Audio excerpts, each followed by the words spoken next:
झेडपीचा निधी घेऊन ही प्रतापगडावरील छत्रपती शिवाजी महाराजांच्या पुतळ्याची पूजा बंद का?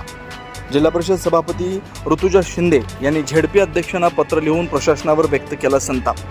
सातारा जिल्ह्यातील किल्ले प्रतापगड इथं छत्रपती शिवाजी महाराजांचा अश्वारूढ पुतळा उभा आहे. या पुतळ्याची विधिवत पूजा करण्यासाठी गेल्या अनेक वर्षापासून सातारा जिल्हा परिषदेच्या वतीनं महाबळेश्वर पंचायत समितीला विशेष निधी दिला जातो.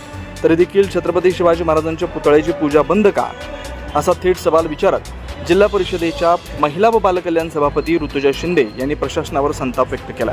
तात्काळ छत्रपती शिवाजी महाराजांची विधिवत पूजा आणि पुष्पहार घालण्याची परंपरा पुन्हा एकदा सुरू करावी अशी मागणी झेडपी अध्यक्षा प्रिया शिंदे यांना पत्र लिहून केली आहे.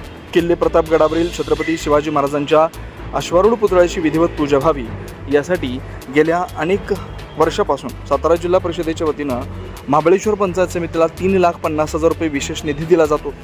असं असताना देखील महाबळेश्वर पंचायत समितीच्या वतीनं किल्ले प्रतापगडातील छत्रपती शिवाजी महाराजांच्या पुतळ्याची विधिवत पूजा किंवा त्यांना पुष्पहार का घातला जात नाही, महाबळेश्वर पंचायत समितीला दिला जाणारा निधी कुठं जातो आणि या निधीचा वापर का केला जात नाही याची उत्तरं महाबळेश्वर पंचायत समितीला तात्काळ विचारून त्यांच्यावर कारवाई करावी आणि पुन्हा एकदा छत्रपती शिवाजी महाराजांच्या पुतळ्याची विधिवत पूजा करून त्यांना पुष्पहार घालण्याची परंपरा सुरू करावी अशी मागणी झेडपी महिला व बालकल्याण सभापती ऋतुजा शिंदे यांनी जिल्हा परिषद अध्यक्षा प्रिया शिंदे यांच्याकडे पत्राद्वारे केली.